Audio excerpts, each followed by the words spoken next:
अब हम लोग देखते हैं मेमोरी यूनिट्स। ये जो मेमोरी यूनिट्स है, इसके पहले जो हमने चैप्टर पढ़ा था प्राइमरी मेमोरी और सेकेंडरी मेमोरी, उसी का कुछ हिस्सा है।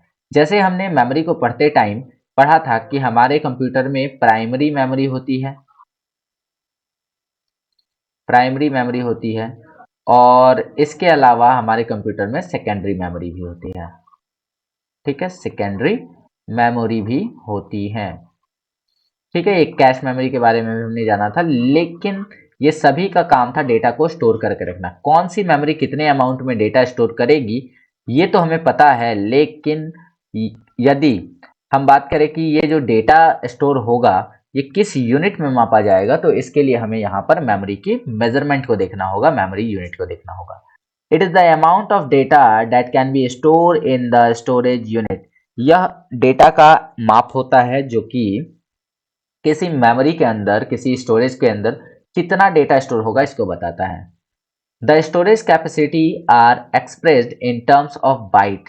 किसी भी चीज की जो किसी भी मेमोरी की जो स्टोरेज कैपेसिटी है उसको बाइट के रूप में एक्सप्रेस किया जाता है, बाइट्स के रूप में। ठीक है, following are the main memory storage unit. नीचे कुछ मेन मेमोरी से रिलेटेड यूनिट दिए गए हैं, जैसे बीट। बीट का मतलब होता है बाइनरी डिजिट। ओके, बीट का फुल फॉर्म क्या होता है? Binary digit. A binary digit is logical 0 and 1। Binary digit जो होता है वो 0 और 1 होता है, रिप्रेजेंटिंग ए पॉजिटिव और निगेटिव एक्टिव स्टेट, जो कि पॉजिटिव और निगेटिव स्टेट को रिप्रेजेंट करता है। जैसे यदि कहीं पर 0 स्टेट आता है, इसका मतलब है ये निगेटिव को रिप्रेजेंट करना है। ठीक है, और अगर कहीं पर 1 आता है तो ये पॉजिटिव को रिप्रेजेंट करता है। ठीक है, चलिए इलेक्ट्रॉनिक सर्किट में। उसके बाद अगर हम बात करें निब्बल की, तो निब्बल क्या होते हैं? 4 बीट का एक कलेक्शन होता है।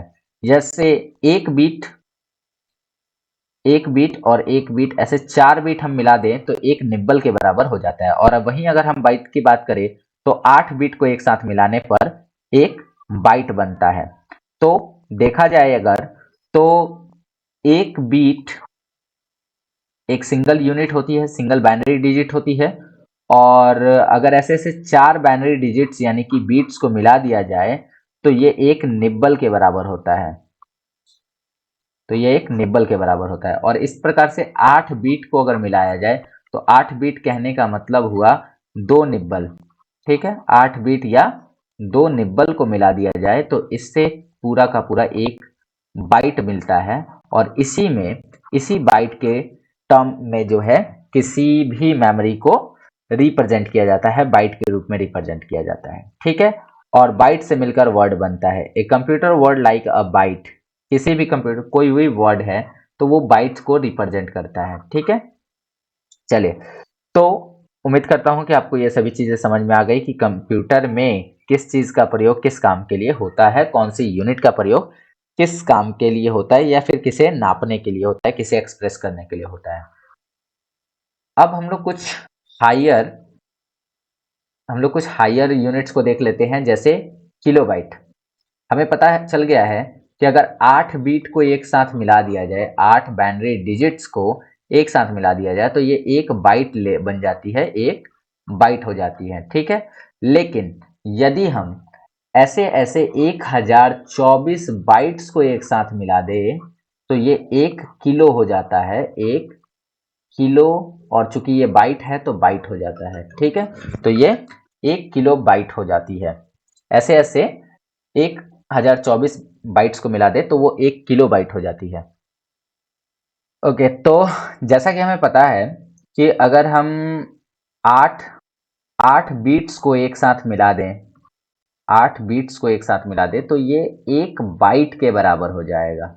ठीक है, और 1 बाइट चूंकि एक वर्ड के बराबर होता है, तो इस प्रकार से अगर हम देखें तो 1024 बाइट्स को जब हम एक साथ मिलाते हैं, 1024 बाइट्स को जब हम एक साथ मिलाते हैं तो ये किलो में कन्वर्ट हो जाता है और ये बन जाता है 1 किलो। और चूंकि बाइट है तो बाइट लगाना कंपलसरी है, और इसी के शॉर्ट में केबी कहा जाता है। ठीक है, तो एक केबी में कितने बाइट होते हैं? तो 1024 बाइट्स होते हैं। तो यही इंफॉर्मेशन यहाँ पर दे रखी है कि अगर हम बात करें किलो बाइट की, तो किलो बाइट होता है 1024 बाइट्स के बराबर। ओके, और फिर यही क्रम बढ़ते जाएगा, तो इस बार हम 1024 केबी अर्थात कि किलो बाइट को मिला देंगे, तो किलो से बड़ा होता है मेगा, इसलिए ये बन जाएगा 1 मेगाबाइट। मेगाबाइट, ओके, जिसे हम शॉर्ट में एमबी कह सकते हैं। तो 1 एमबी में कितने केबी होते हैं? 1024 केबी। और यदि पूछे जाए कि 1 एमबी में कितने बाइट होते हैं, तो आप कह सकते हैं कि 1024 गुणे 1024। ठीक है, तो ये एक सिंपल सा मैथमेटिक्स है, आपको ये मैथमेटिक्स लगाने आना चाहिए।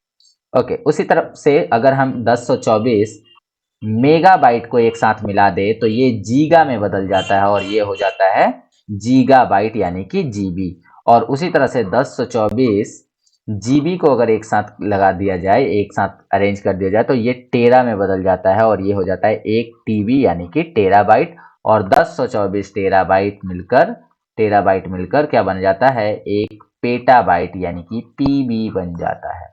ठीक है, तो ये इन्फॉर्मेशन यहाँ पर इस टेबल के अंदर दी हुई है, आप इस इन्फॉर्मेशन को याद कर लेना। या याद क्या करना है, इसको समझना है केवल कि कब बढ़ता है। जैसे अगर मैं सीक्वेंस बताऊं तो सीक्वेंस कैसे बढ़ेगा, इसको याद करने का सिंपल तरीका क्या है, आप सबसे पहले बाइट याद कर लेना कि बाइट से बड़ा होता है किलोबाइट। किलोबाइट, और किलोबाइट को शॉर्ट में केबी बोलते हैं। उसके बाद बड़ा होता है मेगाबाइट यानी कि एमबी।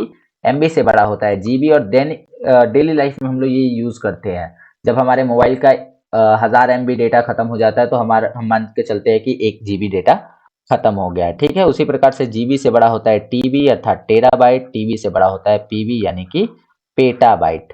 ठीक है, तो बाइट, किलो, मतलब बाइट से बड़ा केबी, केबी से बड़ा एमबी, एमबी से बड़ा जीबी, जीबी से बड़ा टीबी। और हर बार हमें क्या करना है? 1024 को ऐड करते जाना है। तो जब 1024 बाइट को मिलाएंगे तो वो बनेगा 1 केबी, फिर वही 1024 केबी को मिलाएंगे तो वो 1 एमबी बनेगा, और वही अगर 1024 एमबी को मिलाएंगे तो वो जीबी बनेगा। तो इस प्रकार से ये बढ़ता चला जाएगा। उम्मीद करता हूँ कि आपको ये चीज़ें समझ में आ गई। ठीक है, तो आगे बढ़ते हैं।